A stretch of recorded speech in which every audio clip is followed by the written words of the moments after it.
Merci, veuillez vous asseoir.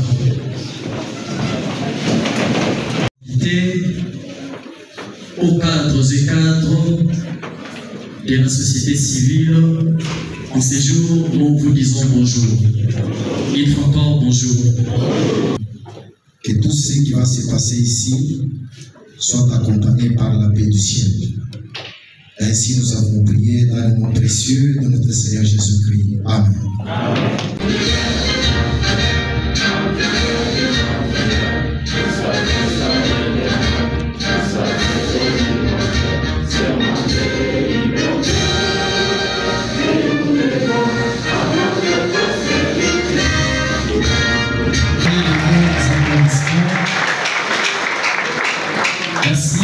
Distingués invités à vos titres respectifs.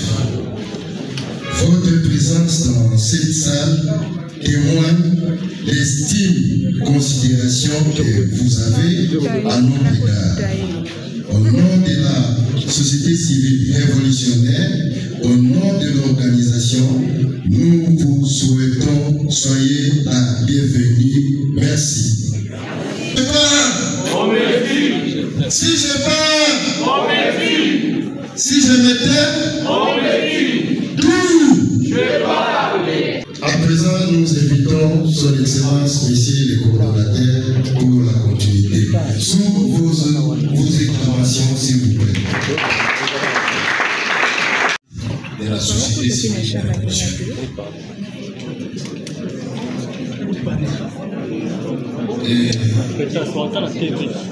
Les chevaliers de la pluie ici présents et distingués à vos titres et qualités respectives. Encore une fois de plus, nous vous saluons. Bonjour.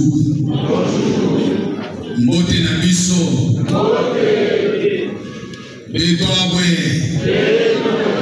Jambo yenu. Pangi.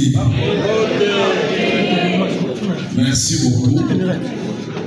Je crois avec enthousiasme et bravoure, nous passons à ces journées pour vous présenter la quintessence qui nous réunit à ce jour où notre pays, la République démocratique du Congo, traverse un moment le plus cristal de son histoire, caractérisé par la guerre à l'est de notre pays, c'est-à-dire dans le nord Kivu et dans le sud Kivu, et aussi des combats ou des conflits internes dans l'Ituri et une autre criminalité généralisée dans plusieurs provinces. Pour cela, où nous observons les femmes tuées, les hommes égorgés, les enfants massacrés, et les femmes violées et violentées, et les produits de première nécessité, c'est-à-dire des travaux champêtres brûlés, et plusieurs Congolais, c'est chaque jour qu'ils rendent l'âme sans merci et à la merci d'un monsieur qui n'a même pas 30 kilos de poids, qu'on appelle président du Rwanda, M. Paul Kagame. Avec ses supplétifs 2023, sans oublier l'incarnation des inconscients qui sont autour de M. Corneille Nangaa.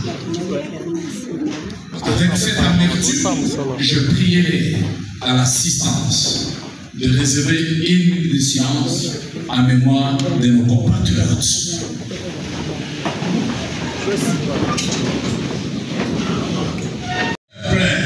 Rien ne peut se faire sans le peuple. Peuple, Rien ne peut se faire sans le peuple. est-ce que vous êtes ici? Oui. Je voudrais vous dire que nous sommes ici dans le cadre de la société civile révolutionnaire.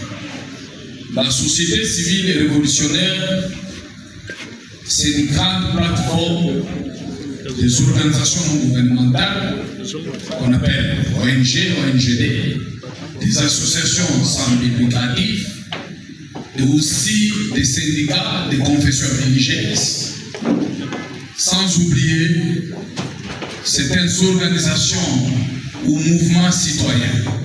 C'est ce qui constitue l'ensemble de la société civile révolutionnaire. Les camarades qui sont présents dans la salle, et je salue le président des associations, le président des mouvements citoyens, le président des mouvements de chaîne, le président, les membres de la coordination nationale de la société civile révolutionnaire, le membre du département des femmes et de chaîne, le président des poules et le président de l'extension. Je salue aussi le collectif des avocats ici présents et le collectif des médecins qui constituent l'ensemble de ces membres, c'est-à-dire de la société civile et révolutionnaire. Chers camarades, permettez-moi de vous dire, avant que je passe, nous avons nos soldats, selon lesquels vous connaissez. Parce que la société civile et révolutionnaire, c'est l'aide du peuple. Peuple, rien ne peut se faire sans le peuple. Peuple, rien ne peut se faire sans peuple. Rien ne peut se faire sans peuple. Peuple, rien ne peut se faire sans le peuple. Rien ne peut se faire sans peuple. Rien ne peut se faire sans peuple.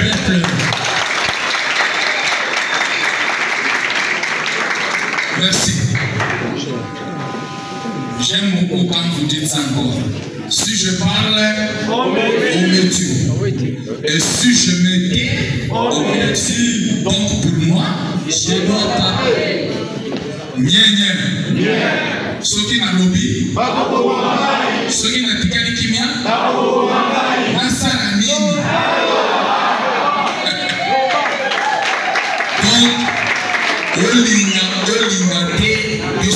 Donc, quand on dit peuple et la kisiboui, pouvoir na yo nyonso, ozala mokonzi ya mboka, ozala militaire, ozala ministre, ozala gouverneur, ozala bourgmestre, ozala DG, ozala nani, mokonzi na yo nyonso ata chef de quartier. Mokonzi na ye azali kaka moko. Kombo na ye nani? Kombo na ye nani?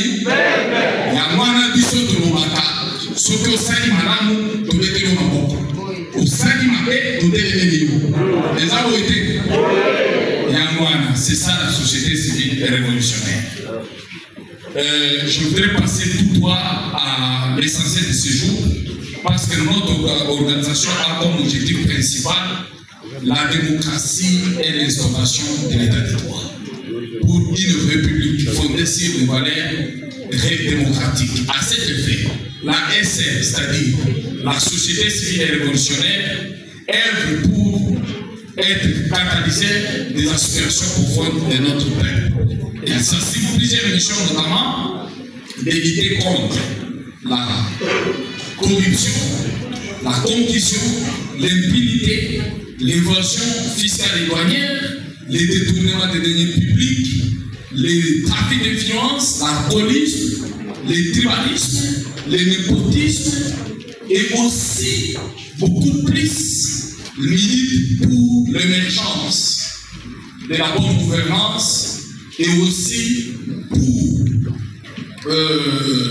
la parité homme-femme, sans oublier sur l'élite préparée pour la bonne gouvernance et une élite de l'identité congolaise. Voilà au moins, c'est pourquoi elle forme aussi des observateurs électoraux. Vous avez vu dernièrement, on avait présenté dans cette salle, si je ne me trompe pas, notre rapport général sur la tenue des élections du 23 décembre 2023 passé. Du 20 décembre 2023 passé. Je crois que c'est par rapport à ces missions que vous avez vu que la société civile révolutionnaire est là à tout moment pour faire satisfaire les besoins du peuple congolais.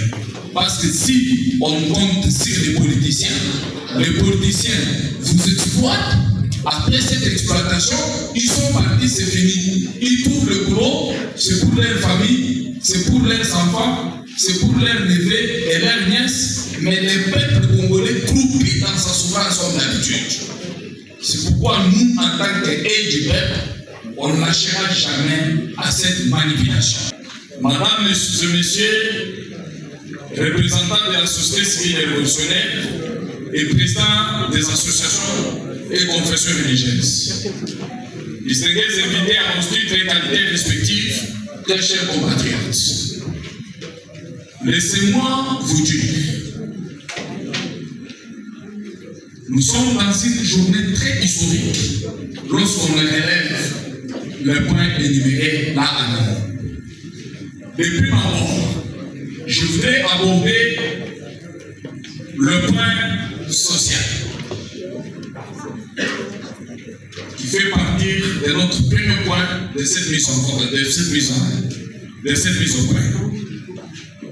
Sur l'aspect social, pour constater qu'une nation est démocratique, qu'une nation est stable, qu'une nation est solide, il y a des préalables. Il y a les éléments caractéristiques qui déterminent la stabilité, l'efficacité et l'avenir d'une nation. Parmi lesquels nous citons, nous voyons d'abord dans le secteur financier et productif ou de production. Nous voyons au moins dans le secteur des communications. Nous voyons au moins dans le secteur de l'éducation. Nous voyons au moins dans le secteur de la santé. Nous voyons au moins dans le secteur des logements et aussi dans le secteur des transports. Sans oublier l'électricité qui constitue le moteur ou le transformateur de la respiration humaine, l'électricité, la régie des eaux, l'eau et la régie des eaux, tout comme l'eau tout court et les courants, tout comme l'énergie électrique. Permettez-moi d'aborder en bref ce point. Les soucis du peuple congolais fait pitié pour son développement. Quels que soient les efforts fournis par le gouvernement, n'arrivent pas toujours à satisfaire les besoins du peuple congolais. Et si vous faites votre contour social, vous verrez que chaque matin, les Congolais ont du mal même pour respirer. C'est-à-dire, pour manger, il faut casser la tête. Pour s'habiller, casser la tête. Pour travailler, casser la tête. Pour dormir, casser la tête. Des fois même pour, j'évite les doléances des jeunes gens. Pour se marier, c'est à faire aussi un problème. Étudier, problème. Et nous allons les résoudre par ces points.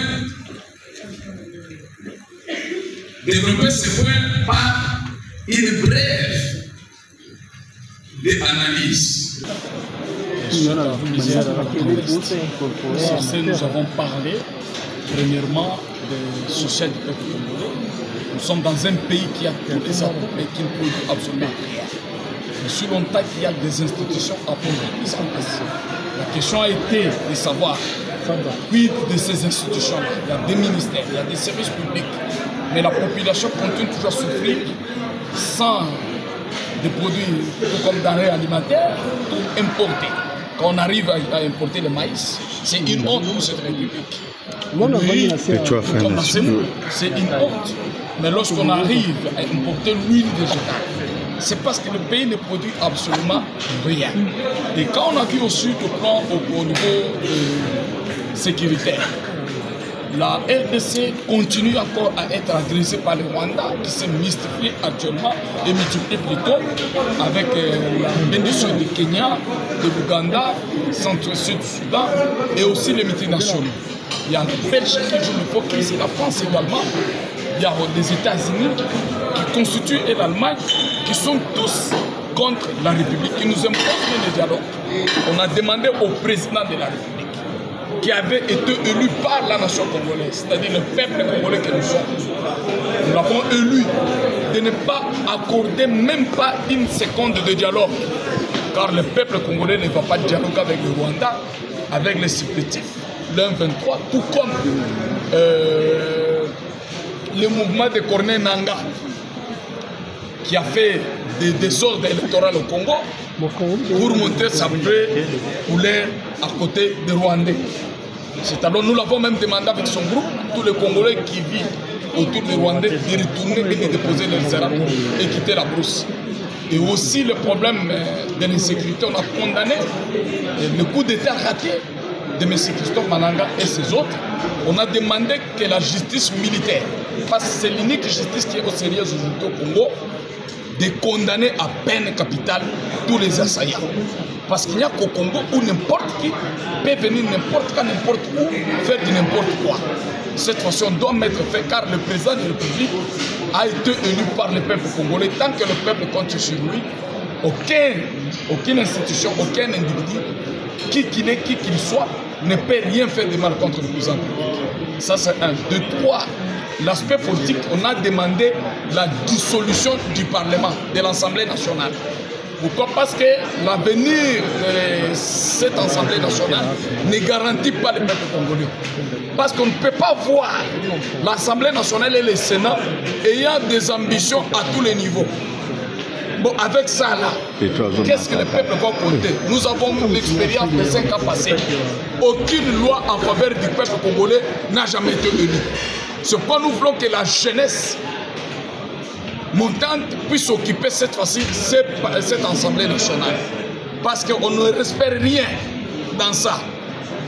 Politiquement parlant, on a aussi parlé le problème du gouvernement souminois qui a été investi par la même Assemblée nationale. Aujourd'hui, ils sont en fonction. Nous ne voulons pas attendre les cas de détournement dans les 90 jours, les cas de trafic d'influence. Le peuple attendait le changement dans le social, c'est-à-dire l'eau, l'électricité, les routes, les ponts, à manger et de développer notre sol et l'élevage. C'est ce qu'on attend de ce gouvernement.